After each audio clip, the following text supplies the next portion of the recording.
I've completely changed my mind about fermenting. Hi everybody, thanks so much for stopping by the homestead. My name is Sarah from Living Traditions Homestead. And if this is your first time stopping by our homestead, welcome. We're glad to have you. And if you're one of our regulars, hey, good to see you again. Before I get started, I want to let you know that we are running a contest on our channel right now. We are so close to having 5,000 subscribers that as soon as we reach the 5,000 mark, we are giving away a really great prize pack of homemade things from our homestead, including our new cookbook, our Rabbit Recipes cookbook. So don't forget to take a look at that video, which is right up here, and make sure that you follow the instructions so that you can be entered to win our fabulous prize. Well, I wanted to give you a little bit of backstory. I love canning. I'm kind of addicted to it. I love to can everything I possibly can get my hands on, water bath canning, pressure canning, and I really do enjoy it. And I think because of that, as the fermenting craze has kind of hit the United States, I've kind of backed off of it. And I actually remember thinking to myself, there are reasons why back in the old days people died of crazy things, and I bet it's because they fermented their food. And so I've been really reluctant. People talk about mold growing on the top and all that kind of stuff, and having to keep it in a cool place, and what if you don't have a cool enough place, or what if you don't have enough refrigerator space, or whatever the case is. And really I was just afraid I was going to get sick and poison my whole family and we would all die. Well, I know that's ridiculous, but that was just kind of how my weird brain worked. Through this homesteading YouTube journey we've been on, I've started watching videos from other channels. Specifically I've been encouraged by Stacy's videos from Off Grid with Doug and Stacy, and her videos kind of got me thinking. I'm a little bit more and more interested. And last spring at the May Planting Festival at Baker Creek Heirloom Seed Company here in Missouri, I had an opportunity to meet Stacy, and Doug too, and just talk with her a little bit. It was super busy. I didn't want to bother her too much, and we talked a little bit, and she mentioned the mason top system that she has been using, and she has been promoting on their channel. And by the way, if you don't know about Off Grid with Doug and Stacy, not only do they have a fantastic channel, but they are also fantastic people. And I want to put a link up to their channel for you. They're super successful, but I want to give a shout out to them because they've been super helpful to us. But anyway, I talked with her. She gave us, a discount code for me to go and order the mason tops, and I'll be really honest with you, I just was like, okay, I just can't bring myself to ferment. I'm really afraid. Months went by, 6 months actually went by, and I bought a couple fermenting books, but I still hadn't fermented anything. And I had another opportunity to talk with Stacy again in person, and she and I were talking about some of the health issues that I've been going through, and she said, Sarah, you need to start fermenting. That is so helpful for your gut. You need to heal yourself from the inside out, and it all starts from your gut. And I said, okay, I will be brave and I will try fermenting. And so I went back home and I got the postcard size little flyer that they gave out way back in May that had the mason top information and their discount code, and I ordered my mason tops and they came in. And so it was like do or die day. And so I finally tried something. I flipped through the recipe books and I just said, oh, I'm just going to try something that looks good. I went back to one of the videos that Stacy did, and it had carrots and stuff in it. And I do like carrots. I like raw carrots. So I thought, I think I can do this. I like carrots, spicy carrots, garlicky carrots. So that's what I did. My very first ferment I did 2 weeks ago. It was carrots, jalapeno peppers, and garlic. And I let it ferment for 2 weeks, and I tried it. And not only did I not die, but I loved it. And so I think just as I am hooked on canning, I think I am also now hooked on fermenting. So I wanted to share that with you, but I also wanted a chance to go over this Mason Tops box that I got, which is like the startup kit. And then I'm just gonna do a quick first ferment with you guys, the thing that I fermented first and absolutely love. And I'll be honest with you, well, let me show you my first ferment. I'm gonna grab it. Look, it's already half gone. Now, I have shared a little bit of this with Kevin, and the kids both tried it. They, I think, would like it if it weren't so spicy, but I really like spicy and Kevin likes spicy, so that's why I made it so spicy. I think that different ingredients and stuff, they'd really like it. But, you know, I liked it so well that within a couple of days, it's more than half gone. So that is super exciting. So I'm going to show you how to get to this point, but I want to just quick go through the startup box of the Mason Tops system. So it comes in this really pretty package, but who cares, right? It comes with you know, short like how-to book. It has several recipes in here. It's 31 pages, beautiful photographs and stuff. And so I'm excited to do maybe every single recipe that's in here. They all sound wonderful. And let me tell you something. The way that I've been learning through Off Grid with Doug and Stacy and through this particular book, it doesn't seem intimidating. I do have a couple other fermenting books, and after I read them, I didn't really feel much better about the process. I was still kind of freaked out, like maybe I was going to like poison my family or something. But these have been great. Okay, so it comes with this book. It comes with some like care instructions, like how to wash the stuff that's inside, but then it comes with all of these things in here. Now, this is like a masher. I'm not going to pull it out because it's in there pretty snug. Oh, there. So this is a masher. When you're going to make like sauerkraut and stuff, you use this to like mash down the cabbage, and it releases all of the natural juices inside the cabbage. And you can also use it to like smash down your veggies inside the jar. Okay, so it comes with that. It comes with 3 of these glass, they call them pickle pucks. And this is what holds down your veggies to make sure that they don't float up. So this holds all your veggies down underneath all of the pickling solution, or the brine, I guess. And then inside this container here are all of the tops. They have a special, okay, oh, these are called, these are called pickled pebbles. And then these inside here are called pickled pipes.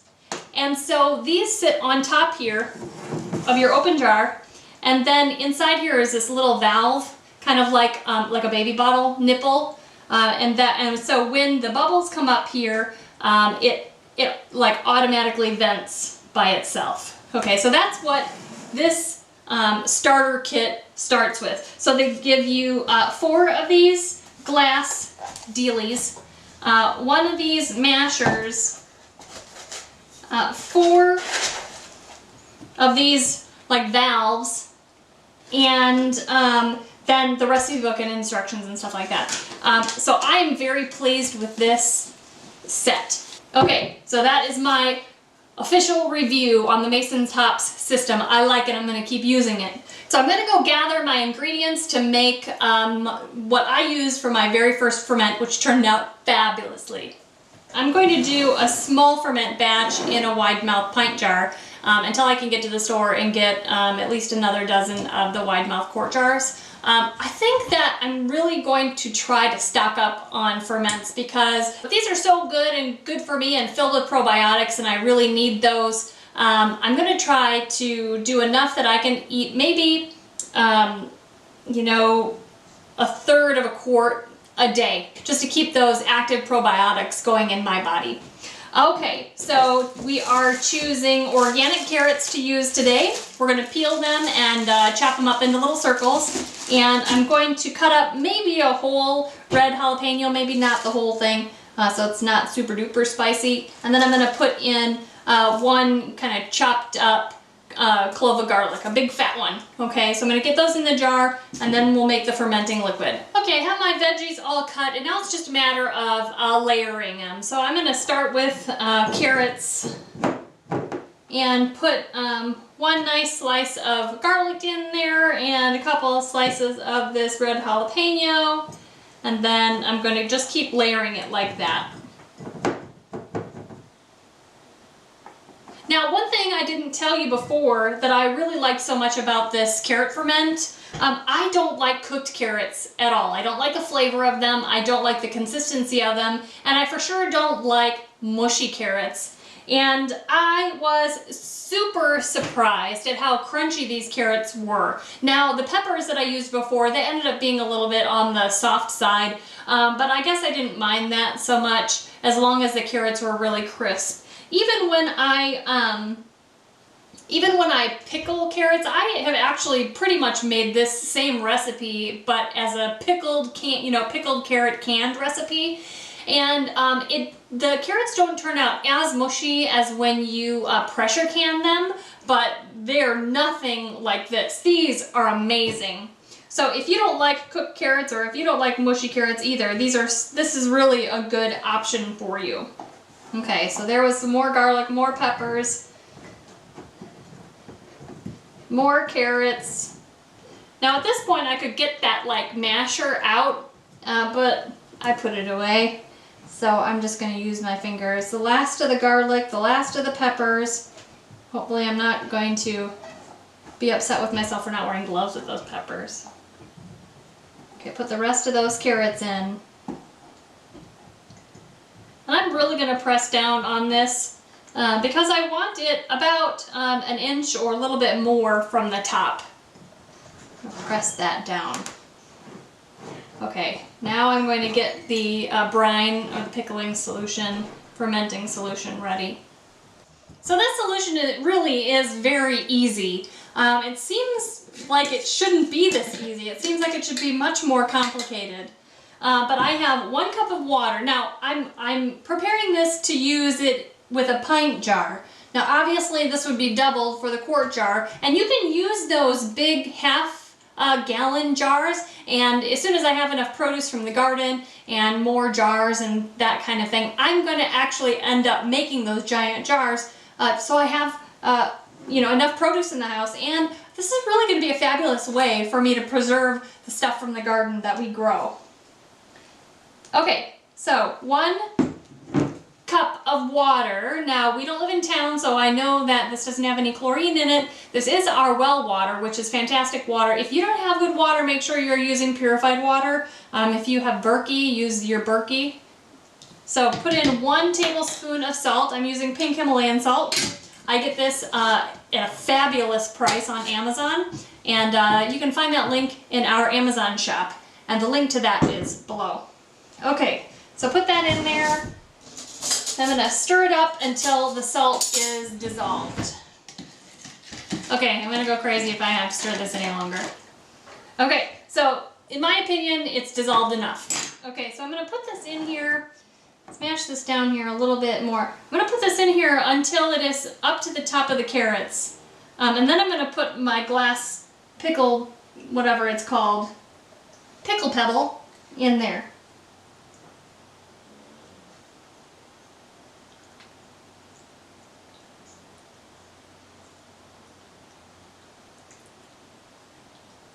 Okay, it's right at the top.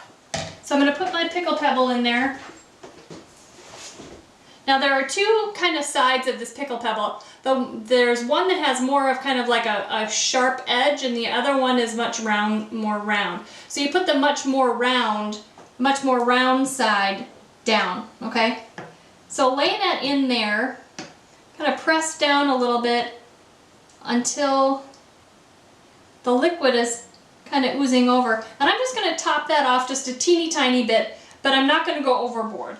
I'm not going to fill it like way right up to the top because I don't want it to like overflow, okay? All right, well that's going to be enough for me, okay? Hopefully I didn't overfill it. So I'm going to put one of these tops on here. Now the very first time you use one of these, you need to make sure that you squeeze the top here to break open the valve portion. It's a little X in there, so just press on it. And just lightly put it on top. And then get a ring. Here. Okay, so now we'll put it on here. Okay, you don't have to put it on there super tight. Probably finger tight, like when you're canning. Now, that's it. You just need to go put it away in, you know, semi-darkness, not in your windowsill. And it's going to start, you know, fermenting. You know, you'll see kind of effervescent, you know, looks like carbonation kind of coming up. Over the next couple of days, you'll see that start happening. The liquid inside is going to go from really clear, like water, to cloudy. And if you see it starting to get cloudy, that means it's actually working. And at about 2 weeks, you can start tasting it and see if it's good for you.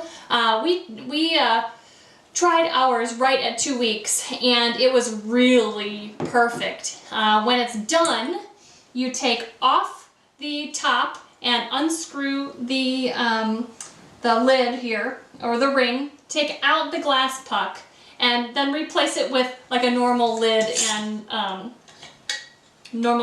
ring and put it in the refrigerator. Okay, that's how you're going to keep them. You're going to keep them in your refrigerator. If you have a cold storage, like a cellar or something that's going to be, you know, around 40 degrees or less, you can keep it down there. But it does need to be kept cool when you're done.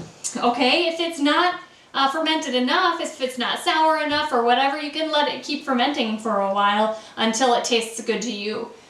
So that's it. This is going to go in my special corner of the kitchen where it doesn't get much light, and we are going to enjoy this baby in about 2 weeks. I'm super excited.